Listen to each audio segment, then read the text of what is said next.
días con todos. En el presente video vamos a hablar sobre dos de los movimientos terroristas más importantes del Perú. Empezando por Sendero Luminoso, tenemos primero sus antecedentes.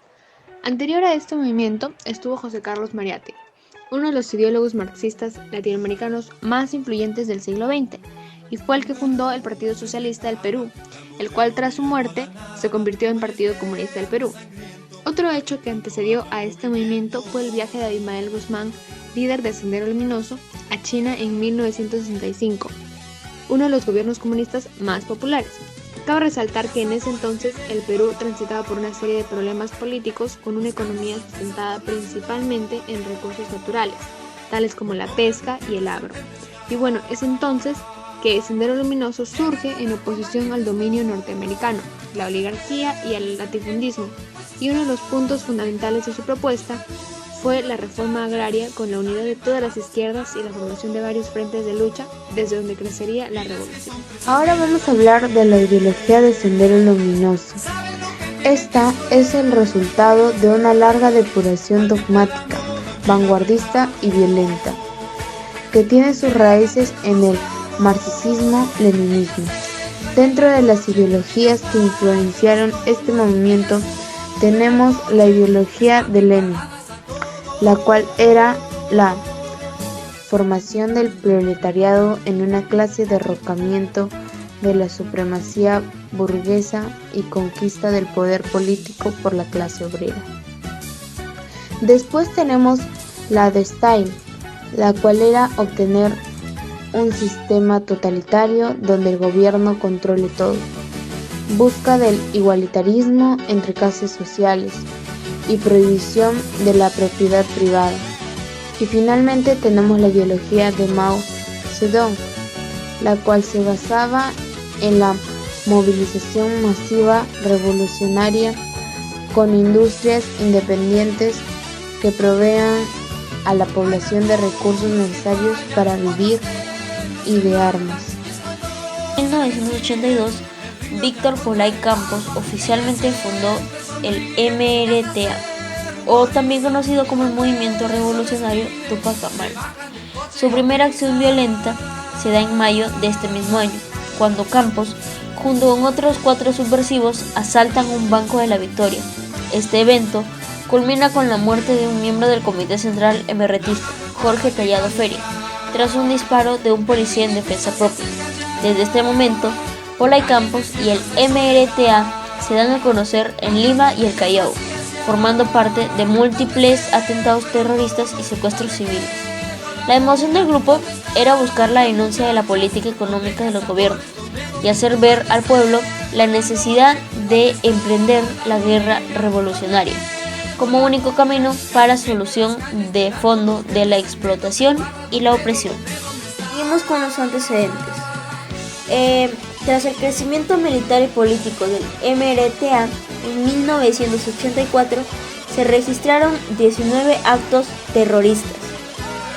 Pasando 5 años, este número se eleva a 580 actos terroristas. Luego tenemos que el 31 de mayo de 1989 será recordado como el día en el que el MRTA declara su tendencia de actuar contra las minorías sexuales, ocasionando esto la masacre de Tarapoto, en la cual 6 MRTistas asesinan a 8 travestis. Luego tenemos que en febrero de 1989 Campos es arrestado en Huancayo, causando la crisis del MRTA. Es aquí cuando ocurre la más famosa fuga de la organización.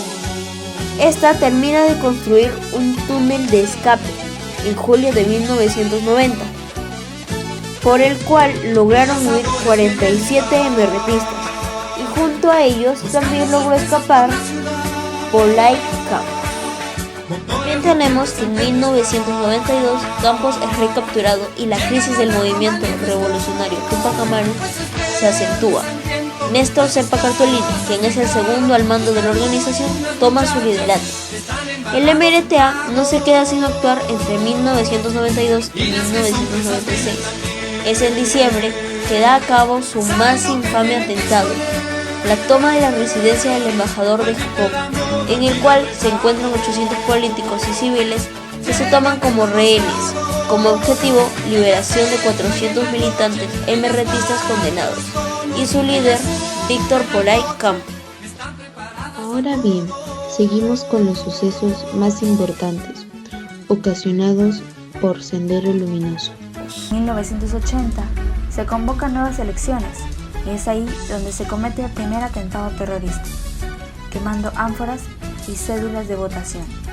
En 1982 tomaron por asalto las cárceles de Ayacucho, matando a varios policías y liberando a prisioneros senderistas.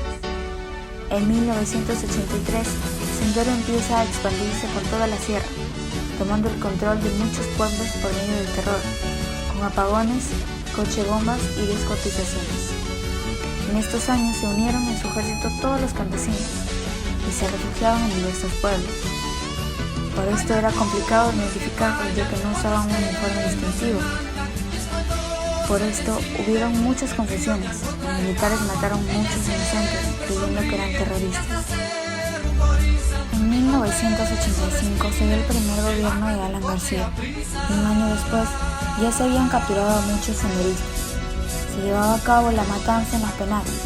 Por eso, los prisioneros senderistas organizaron diversos motines en diversos penales, entre ellos el más resaltante, el penal del Frontón. Tomaron como rehenes policías y municiones, enfrentándose a la Marina de Guerra del Perú, dejando más de 300 muertos, entre ellos senderistas, marinos e inocentes. En 1988 se atrapa a Osman Moroto, que era el segundo al mando después de Ismael Guzmán. En 1990, el 5 de marzo se crea el GEIN, el Grupo Especial de Inteligencia del Perú, que tenía la única misión de acabar con el terrorismo. El 28 de julio del mismo año empieza el gobierno de Alberto Fujimori. En 1992, el 16 de julio se lleva a cabo el atentado de Taranta. Un coche bomba explota en la calle Taranta en Miraflores, dejando 40 muertos y más de 150 heridos. Después de toda la información brindada, es importante recordar que siempre debemos mantener una institucionalidad democrática. ¿Qué es? Para empezar, esta es el conjunto de reglas que nos sirven a nosotros como ciudadanos para mantener y garantizar la protección de los derechos ciudadanos. Además, hemos visto que no solo de manera teórica, sino práctica, como al verse esta alterada, nos ha causado un gran daño en nuestra sociedad, dejando a miles de personas víctimas en lo que vendría siendo el conflicto armado interno o terrorismo que nos afectó directamente durante 20 años, pero aún nos sigue afectando, aún sigue habiendo rezagos de esto.